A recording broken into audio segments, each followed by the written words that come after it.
is Andrew Tate right? And I guess it's a hot topic at the moment because of the controversy surrounding the character that is Andrew Tate. So to hone in on exactly what that means is the piece that most people try to work out is some of his statements about living in the matrix and the banking system and finance as a whole, and some of the things that are bandied about. He talks about central bank digital currencies, fractional reserve lending, and the control piece.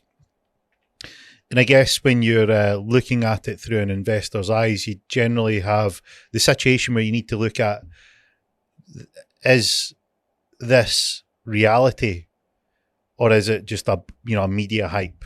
Because the guy's a media personality and he's looking for topics that will be viral. So is he right? And I guess the answer is it depends. Having looked at what Andrew Tate's point of view is on the majority of the financial side, he's about 90% of the way there. And I even messaged him to say, hey, look, on the whole, on the piece, you're sort of really, really on the money, but there's a few little bits that you haven't quite covered off. So the easiest way to talk about these things is through a story, because central bank digital currencies and digital banking and the whole piece, it's really, really difficult for people to get their head round. And I guess the overall thing is that what Andrew Tate warns about is the control. So the control piece from the documents that's been released from the central bankers is that they would like to remove the ability to have a third party. That third party, the man in the middle, is the current banking system. So what they want is people to have a bank account with the central bank rather than your Lloyds or Santander, Bank of Scotland, NatWest, Bank of America, all these sorts of institutions. They want you to have a direct account with them. And on the face of it, it seems okay. It seems fine. Electronic transactions, you're dealing with one body, been around for many, many years. What's the issue? Why is there a problem? So let me tell you a story. I have a good friend, fellow investor, heavily involved in the financial sector. He was doing a transaction that was between two different countries. So he was transferring money from one currency to another, and he was moving it from one country to a different country.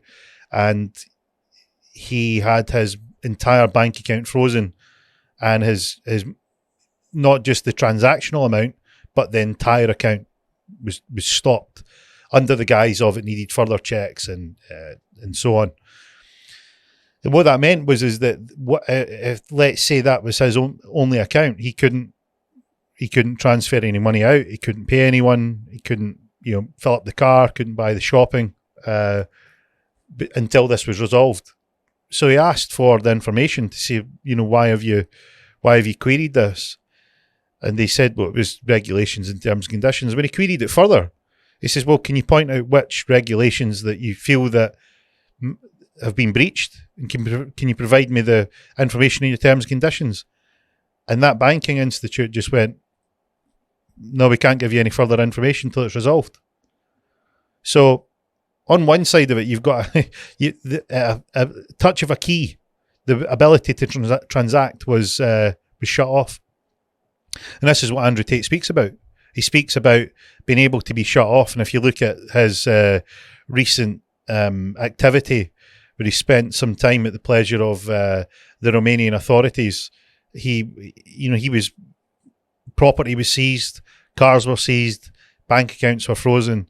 So it's not something that people it never happens to them. Look at Andrew Tate, happened to him. Now, even guys that aren't as controversial as Andrew Tate, like my friend, happened to him. And you might think it's once in a blue moon. Well, you ever been out when you've got only a card on you, a bank card, and the card declines? You've got money in the bank. You know that the card is fine, but You could be filling up your car with petrol. You could be buying an item of clothing. You could be out, getting your kids some new shoes, and it just declines. What do? You feel helpless.